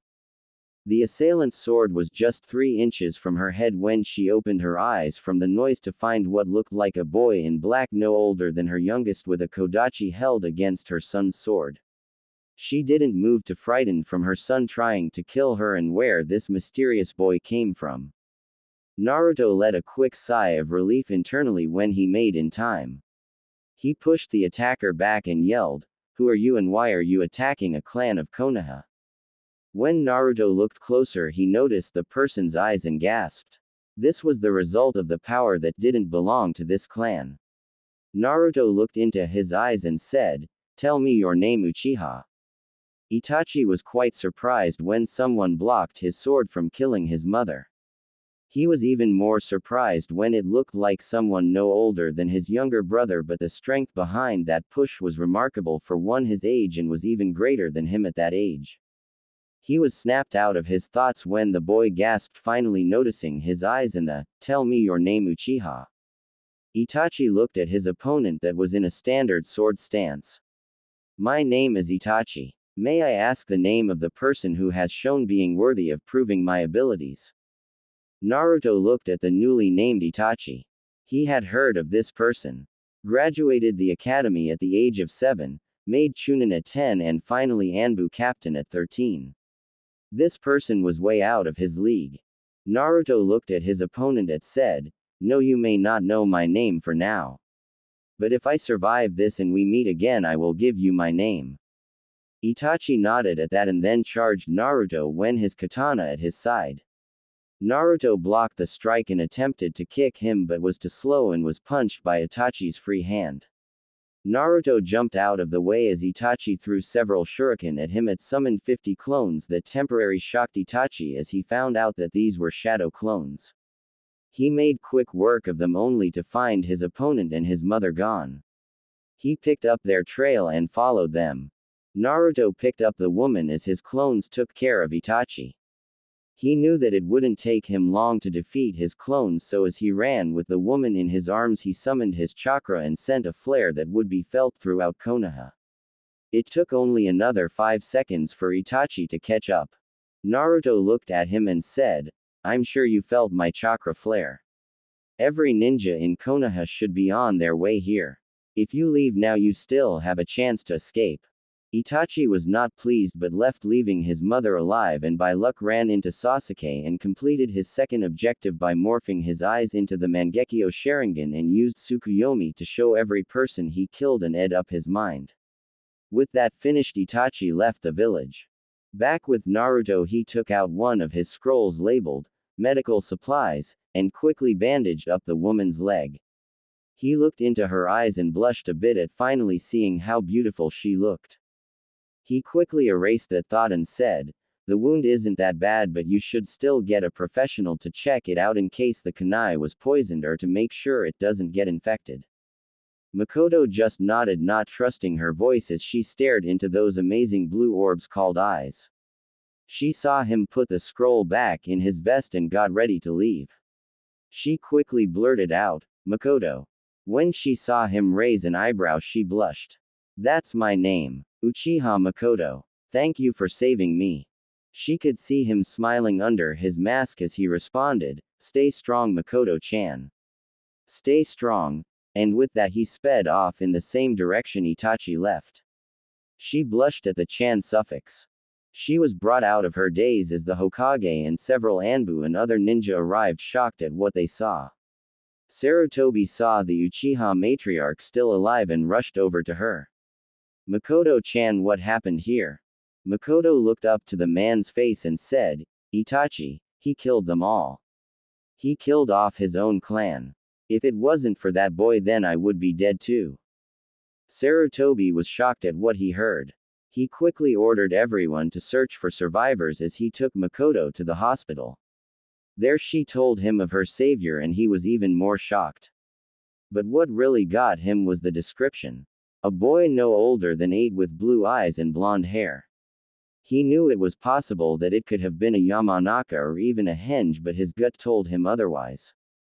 He bid the woman a quick goodbye and get well and used a quick Shunshin no jutsu and quickly arrived at his office. He was about to use his crystal ball to look for Naruto when he spotted a kunai with a paper around it on his desk. Quickly dismissing it as an exploding tag, he unwrapped the paper and saw it was a message. "Dear Gigi, I am sorry to say this, but by the time you read this, I'll be out of the village. I have chosen to do this to further my training. I'll be able to gather experience and probably some cool techniques. I promise I will survive and get stronger. I will return before what would have been the day of my class's graduation test. Don't you dare die on me because I still need to kick your and take that hat. Love your Magamusuko, Uzumaki Naruto. P.S. I know you can't do anything since I'm not a ninja and only a citizen. Remember to remind the council, especially the civilian council and elders, as well as that old one-arm one-eye guy, that and give my blessings to the shinobi council." Sarutobi let a tear fall from his eye as he finished reading the letter. He knew now that it was Naruto who stopped Itachi from killing Makoto. He was so proud that his grandson was already so strong, and from that chakra flare earlier had quite a bit of chakra already. He steeled himself and called forth one of his Anbu to gather the council and alert them of what has happened. He chuckled to himself. Quite a genius plan for both of them to use this day for their plans. Naruto was already 20 miles from Konoha when he stopped to take a rest. He definitely wasn't planning on doing that during his escape from Konoha. He continued running for a few more hours before he found a place to lie down and go to sleep. It would definitely be an interesting few years. I want to point out something important that CW left in a review. In regards to the harem, there will not be a lot of smut in the story. Mostly just kisses and hugs and small things like that. This story is about Naruto and forging his future and protecting his precious people. I will not go into deep lengths for the relationship for each of the girls in the harem, but he will love each and every one of them. I hope that will ease some tension you readers have. It has been 2 years now since Naruto left Konoha. He has been staying within Fire Country so far but stayed close to the border in case he had to hightail it out of there. It seemed that Sarutobi had managed to convince the council shortly after the Uchiha massacre to up the graduation age after he had heard while traveling through the capital that Konoha had risen the graduation age at the academy to 15 now instead of 12, and the other ninja villages were contemplating it as well. He was glad about this as it gave him more time to train, and he always thought like Sarutobi that 12 was too young to have kids start killing. Hopefully with the extra 3 years they'll be more prepared for the real world, he thought. About a year and a half in their travels, Kyuubi had him start training with the chakra weights he had brought with him. He currently had 50 pounds on each limb to increase his speed and strength and 75 pounds on his waist to increase his flexibility. Kyuubi had told him on his 8th birthday that she would put him at mid-chunin level. He had high chunin strength and speed. Ninjutsu was still mid-genin as he hadn't learned anything else except the Shunshin no Jutsu and Taju Kage Bunshin no Jutsu, which he can create roughly 1,500 clones with. His taijutsu was low chunin level. High genin genjutsu, thanks to his chakra control, has low junin knowledge of seals, and his chakra reserves are high junin. His control was getting better and was able to get as low as creating 30 bunshins before messing up. Kyuubi had told him that they would start working on his ninjutsu starting on his 9th birthday. He was currently walking down a dirt road on his way towards a town to pick up some supplies. He was chatting with Kyuubi when he came upon a scene. There were 30 samurai guarding a carriage, and in front of them were roughly 50 bandits, and leading them looked like 3 shinobi that had slashes across their hitai. He inspected it and noticed they were leaf ninja. The oldest one was in his early 20s and was wearing a chunin vest, while the other 2 looked like genin. The oldest and apparent leader ordered the bandits to charge while he and the other 2 went around attempting to flank them. Naruto watched on, wondering what to do. He noticed the bandits were no match against the samurais, training which left the 3 ninja to him. He saw them jump from the trees heading toward the back of the carriage. He quickly drew 2 kunai and threw them at the genin and watched as they dropped dead with the kunai in the back of their skull. Surprised at what just happened to his allies, the chunin-looking man quickly stopped and spun around, putting his kunai in front of him in a defensive position. He noted his target was only a boy, but also noted by his posture he had shinobi training. Not taking any chances, he rushed toward Naruto. Naruto noticed the man charging him and threw some shuriken at him, only for the man to block them. He charged the man as they lock with their kunai against each other. The man attempted to punch Naruto in the head, only for him to duck and swing his leg around, knocking the man on the ground. The man quickly rolled out of the way when Naruto's leg came coming down and left a small crater at its impact. The man jumped up and went through some hand seals, yelling out Kaden Gukaku no Jutsu, and sent a decent-size fireball at Naruto, who used Shunshin no Jutsu to appear behind the man and stab his kunai into the man's skull. As Naruto looked around, he noticed that the samurai had finished off the bandits with only a few scratches here and there and were watching him with their swords still out. With the adrenaline gone, he looked back down at the 3 men he just killed. Killed? He thought. He watched as the blood continued to pool by their bodies. His eyes widened and he suddenly ran over to a bush and threw up. As he was doing this, he didn't hear the door open from the carriage and 2 people step out. One was a man and the other a woman, who both were dressed in very expensive clothing. The 2 watched as the young boy ran to the side of the road and threw up. The woman ran over to him and pulled him into a hug. Naruto was startled when he was pulled into a hug, but didn't feel any ill intentions from the person and slowly fell asleep in what he now deduced woman's arms from physical and mental exhaustion. She gently picked him up and let his reed rest on her shoulder and walked back to the group. The man watched his wife comfort the boy and walk back to them. He heard the captain of the guard speak. Judging by the way he fought, I'd say the boy has had ninja training. Pretty advanced training too for someone his age to be able to take down 2 Genin level nuke nin and 1 Chunin level nuke nin. The man nodded his head and added, I agree. Judging from his reactions, I'd say that he just made his first kill today as well. Take care of the bodies. Find out who the ninja were and send a report of their identities to Konoha that 3 of their nuke nin have been taken care of. Do not mention the boy in the report.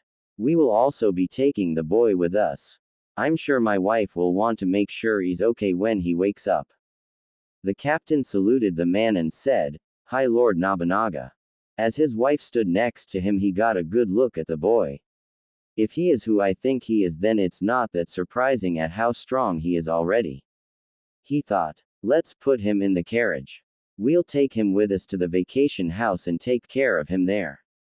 His wife nodded at him and gave him a kiss on the lips before stepping back into the carriage, him following right behind her. When Naruto woke up and noticed he was in a room, he looked around and spotted his equipment on a table, so he got up and put them on and left the room. As he walked down a set of steps, he spotted a man resting on a couch in the living room and a woman making something in the kitchen. He coughed to get their attention once he reached the bottom of the steps. The woman looked at him with a smile on her face as she walked over to him and hugged him. He was a bit shocked but hugged her back. After a few seconds, she pulled back and asked, How are you doing? Are you hurting anywhere? Naruto shook his head and said, No mom, I'm fine. Thank you. Could you tell me where we are and who might you be? She herded him over to a table and sat him down. He noticed the man sit up from the couch and took a seat next to him at the table. She asked Naruto, Would you like anything, sweetie? Naruto looked up at her. Would tea be okay? She smiled at him and said, Be right up. The man coughed to get his attention and said, I'd like to thank you, young man, for protecting my wife and I from those bandits and ninja. Even though those bandits were no match for my guard, if it weren't for you, some men might have lost their lives against those ninja. Naruto looked down, remembering those that he killed. He felt a hand on his shoulder and looked up to see the man looking at him with a small sad smile. I'm guessing that was the first time you have ever taken a life. Naruto shook his head. Yes, he said and looked back down. The man put his hand under his chin and lifted his head. I know it is hard, but from what I have seen you do so far, I am guessing you wish to be a ninja. If you choose to live that life, there will be more who die at your hand, but as long as you don't enjoy killing, then things will be alright. Naruto listened to the man's words and felt slightly better before saying, Arigato. You still haven't told me who you are and where we are. The man looked at him with a twinkle in his eye. Ah yes, excuse my manners. We are at one of our vacation houses, and that would be my wife, Madame Shizune, and I am Nobunaga, daimyo of Hai no Kuni.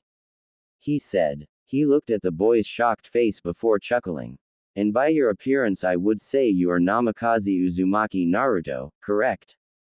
Now his wife was shocked before she ran over to Naruto, hugged him to her, and saying, This is little Naruto.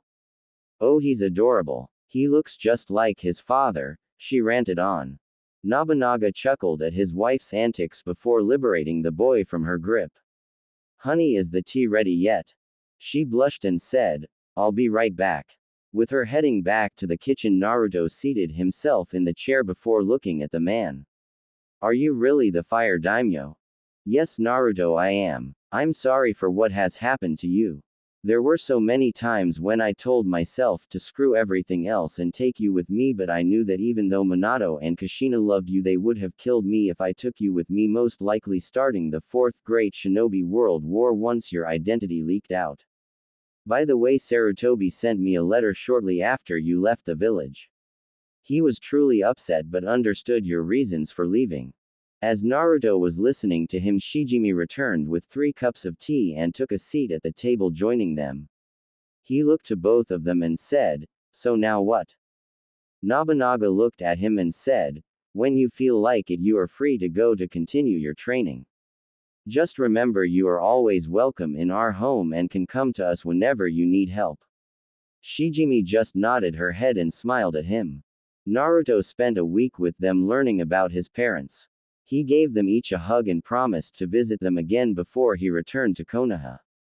Nobunaga told him before he left, "Don't worry, I have already told my guards to not mention a thing about you here or in the report I sent to Sarutobi about those missing nin."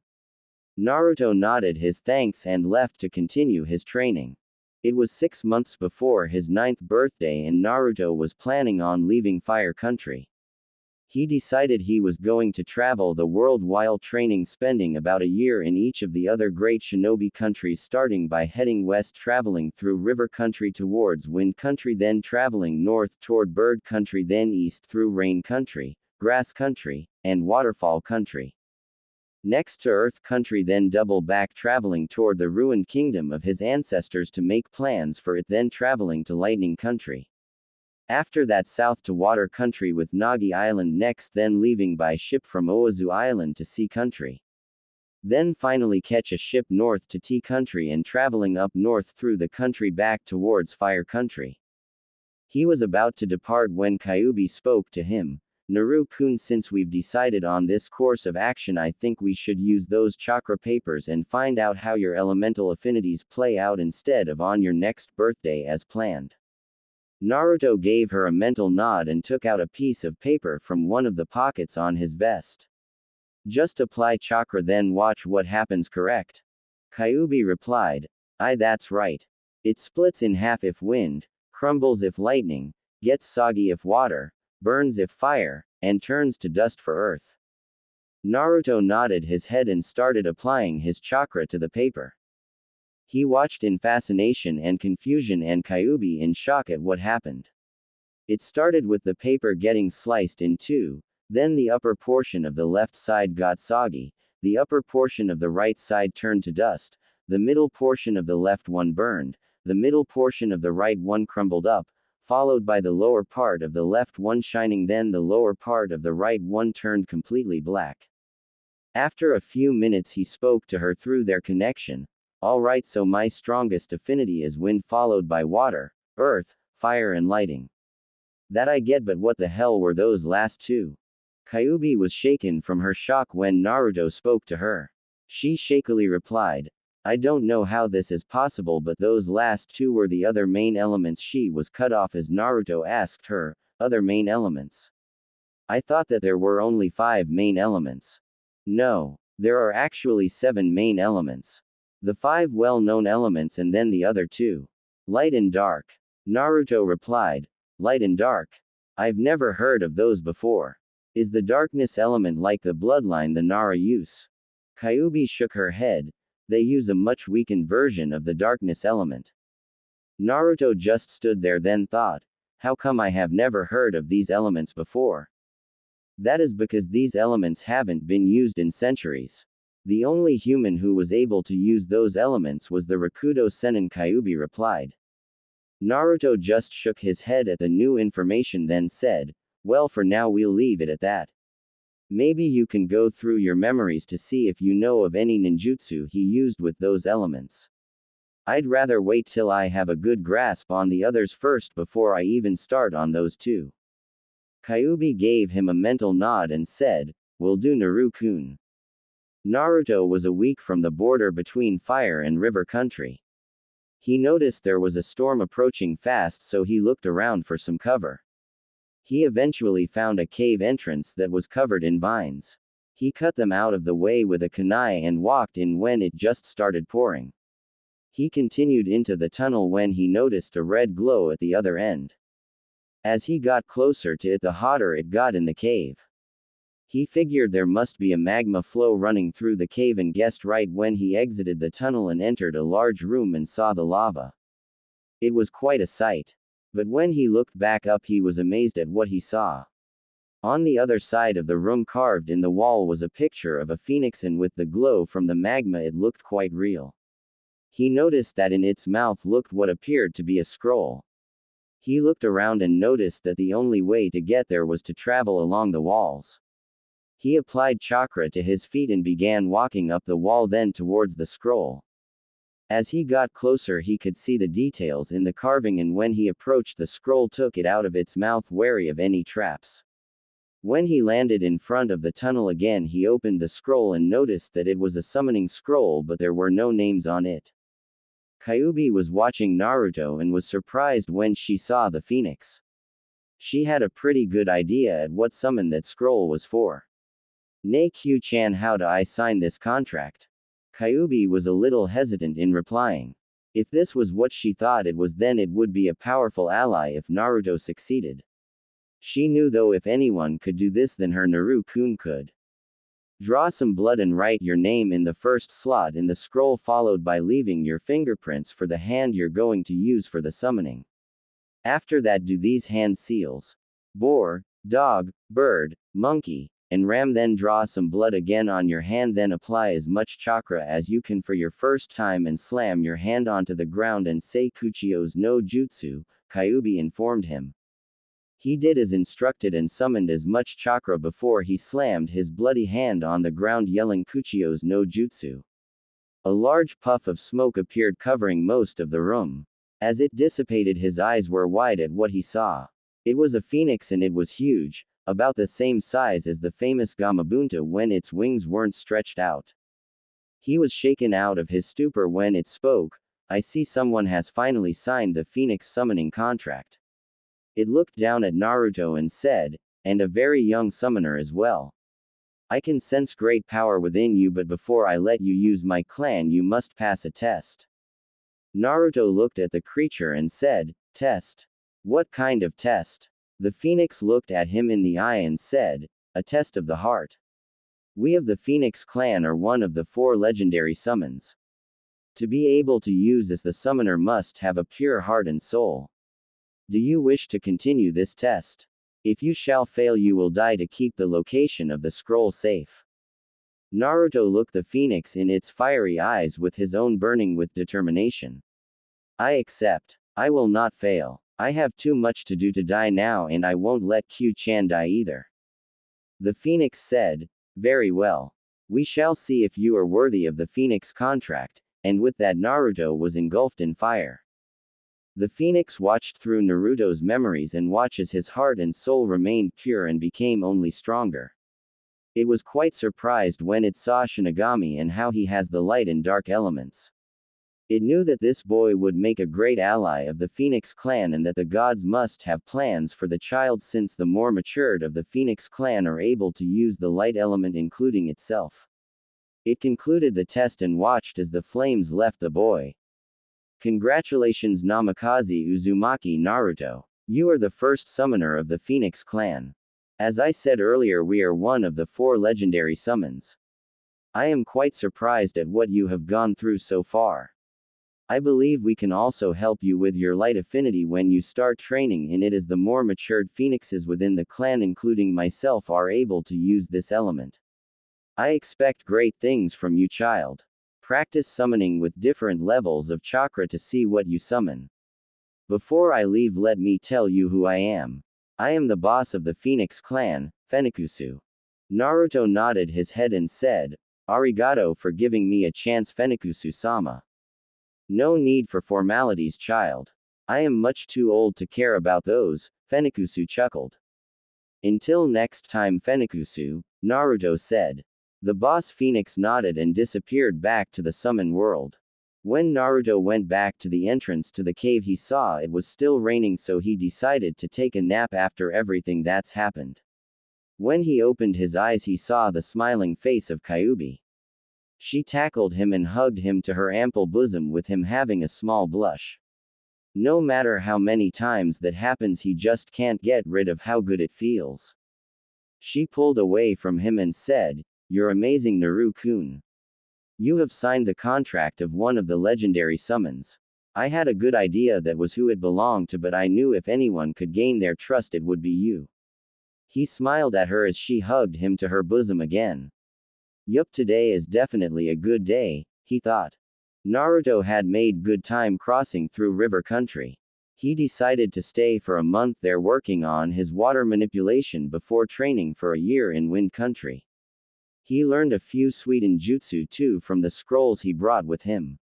He was able to get his manipulation to high genin level before he left. He spent the next year working on his wind manipulation. He would stay at small towns and staying away from Suna as often as he could, but would drop by when he needed supplies they couldn't provide. He managed to get his wind manipulation to high chunin level and had quite a list of Fuden jutsu as well, ranging from C-rank techniques like Fuden, Datapa to Suna's prized A-rank technique K's no Yeba that he was able to see a Suna Junin named Baki perform. He also continued practicing summoning different levels of phoenixes. The younger ones were quite excited to meet a human while the older ones sometimes helped him on his wind manipulation training. He had also met the daimyo of the country after he had heard how Naruto was defeating bandits roaming his country. He and Naruto got along very well and became quick friends. Naruto had asked him to keep his identity a secret before he left. He agreed and welcomed Naruto to his country and home anytime he wanted. Naruto spent about a couple months traveling through Bird Country, Rain Country, Grass Country and Waterfall Country, meeting the daimyos of each country and becoming friends after defending them from bandits or defending towns from bandits through his travels. While in Bird Country he met the children of Daimyo Owashi, Toki, who he took a quick liking to, and her twin brother Sagi. He avoided Aim as he did not want to deal with the legendary ninja Sanshou no Hanzo who defeated Tsunade, Jiraiya, and Orochimaru in their prime together with his summon, and was the one who dubbed them the Densetsu no Sannin during the Second Great Shinobi World War. He visited Hanabi Bridge where his father's genin team destroyed the bridge to help lead to victory during the Third Great Shinobi World War, but at the cost of his genin Uchiha Obito, and how Kakashi gained the Sharingan from his dying teammate's last wish. He also heard that the last member, a girl by the name of Rin, left the village shortly after his father was chosen for Yondaime Hokage.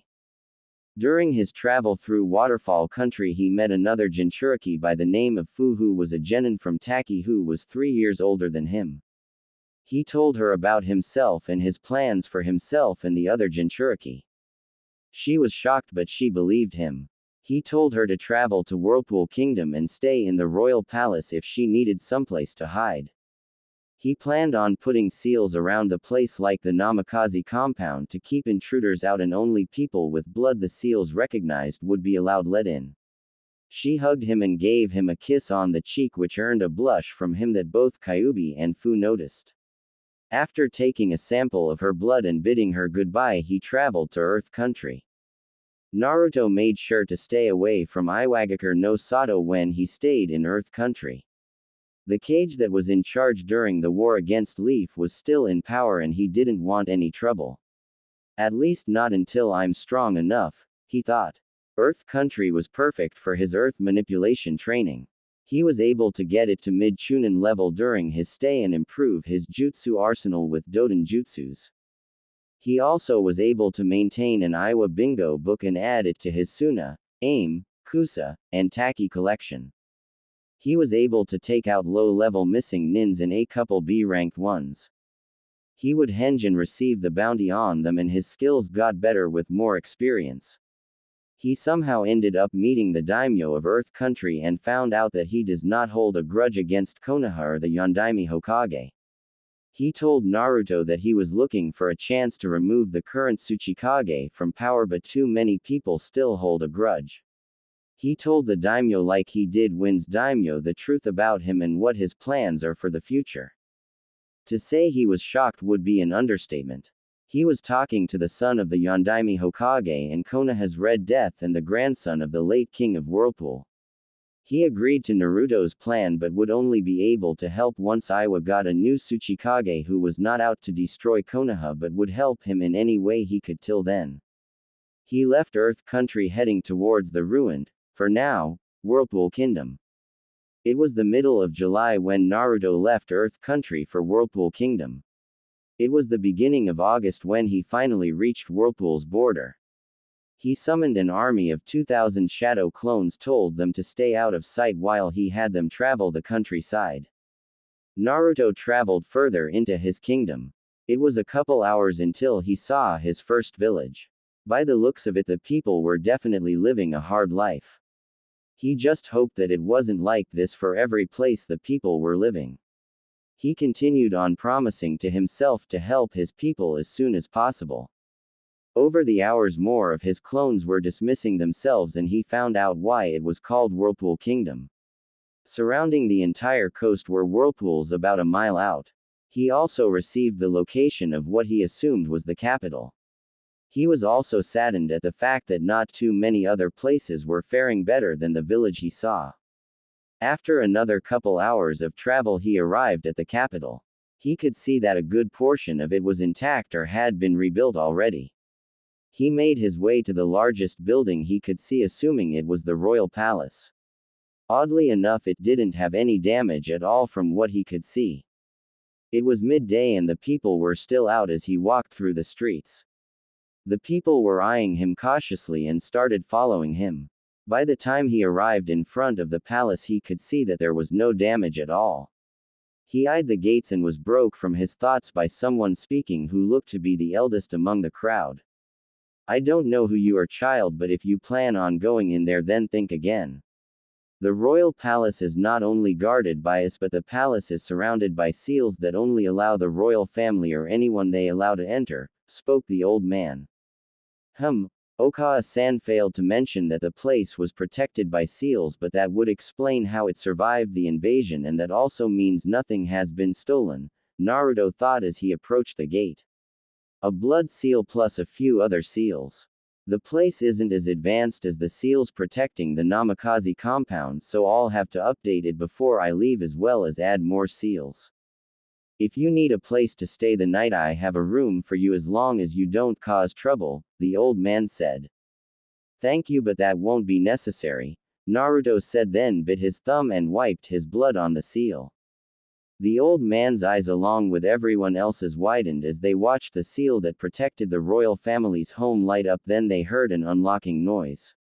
The old man nearly had a heart attack when he watched the child open the gate. Who or why you? The man asked. Naruto looked at him and the rest of the people in the crowd. He saw the shocked faces upon each of the adults and the confusion among the children who didn't know what just happened. At first light tomorrow, I want a group of you to go and inform the people around the kingdom to gather in the capital at the end of the week at noon. There I shall tell you who I am and what I have planned for the future of this kingdom, and with that Naruto walked in and closed the gate behind him. The townspeople quickly left with hope in their hearts. Naruto looked at his home in his kingdom. It was 3 stories and about the same length as the main house back in Konoha. There were statues of the previous kings in huge gardens to his left and right. The grounds needed to be fixed up as well, with overgrown grass and weeds everywhere. He walked up to the door of the palace and put blood on that seal as well. He waited for a few seconds, then opened the door. When he walked in, he saw steps to his left and right that led up to the next floor, where a painting of his grandparents, the former king and queen, and his mother about his age was hung on display. He created 200 clones and ordered them to explore and clean up the place. He walked back outside to explore the grounds while his clones cleaned the house. He created more clones when he found the shed and ordered them to clean up. He found a training ground in the back, as well as a male and female side onsen and a smaller onsen for private use. There were even swings and slides and other toys for children. He decided to relax in the onsen while the clones cleaned up everything. He started to think of what he planned to do from the things he's seen so far and how the people would react once he tells them who he is. From the looks of the people who saw what happened earlier, he didn't think there'd be much trouble. After about 2 hours, he received the memories of his clones that they were finished. He learned that there was a basement, which was where the clan library was, and the 2nd and 3rd floors were all bedrooms. He redressed and went to bed for the day. When he woke up, he headed to the throne room where the king would entertain guests, but more importantly was where the sword was that would make him king. As he walked through the palace to the throne room, he praised his clones. I sure know how to clean up a place, he thought. When he reached the doors that led to the throne room, he pushed them open and walked in. He saw more paintings along the walls and 2 thrones in front of him. But what caught his eye was the most beautiful sword he had ever seen. It was stabbed in a stone. I know King Arthur, but couldn't think of anything else, and noticed there was no sheath for it. The hilt was shaped as a dragon with the blade coming out of its mouth. To see a pic, check my profile. Credit goes to Shinte-chan for the awesome design. When he approached it, he slowly wrapped his left hand around it. He gripped it tightly and pulled it slowly out of the stone. When it was fully out, he could finally appreciate its true beauty and its power. After a few swings, he sealed it into the seal he drew after he woke up on his left wrist. It was only 3 days till he made his announcement, so he decided to train while sending clones to the library to collect any jutsu he didn't already have, especially the ones dealing with sub-elements.